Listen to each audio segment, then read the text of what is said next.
सर्वजण एकत्र येऊन धनंजय मुंडेंच्या मागे लागले आहेत। धनंजय मुंडेंनी किती आघात सहन करायचे, नामदेव शास्त्रींचा सवाल। हत्या करणाऱ्यांना फाशीवर चढवावं, भगवानगड कधीही हत्येचं समर्थन करणार नाही, नामदेव शास्त्रींकडून स्पष्ट। संतोष देशमुखांच्या कुटुंबाची संपूर्ण जबाबदारी उचलण्यास भगवानगड तयार, देशमुखांच्या मुलांच्या शिक्षणाचाही खर्च उचलण्याची तयारी, नामदेव शास्त्री यांची प्रतिक्रिया। सरपंच संतोष देशमुखांचे कुटुंब रविवारी नामदेव शास्त्रींची भेट घेणार, भगवानगडावर जाऊन देशमुख कुटुंब नामदेव शास्त्रींना भेटणार।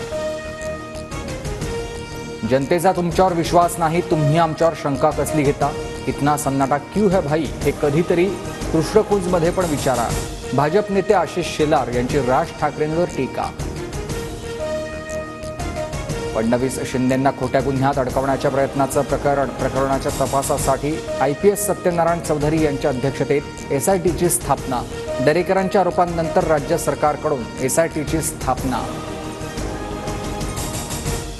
5 आणि 6 फेब्रुवारीला मुंबईतील SLK पूर्व, H पूर्व आणि G उत्तर विभागामधील पाणीपुरवठा बंद राहणार, नवीन जलवाहिनी सुरू करण्यासाठी 30 तास पाणीपुरवठा बंद राहणार।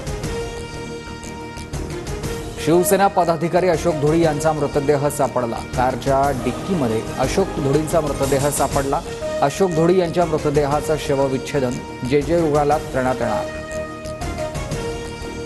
भारतीय महिला संघ अंडर-19 वर्ल्ड कपच्या अंतिम फेरीत उपांत्य सामन्यात इंग्लंडवर 9 गडी राखून विजय, 2 फेब्रुवारीला अंतिम सामन्यात दक्षिण आफ्रिकेविरुद्ध लढत।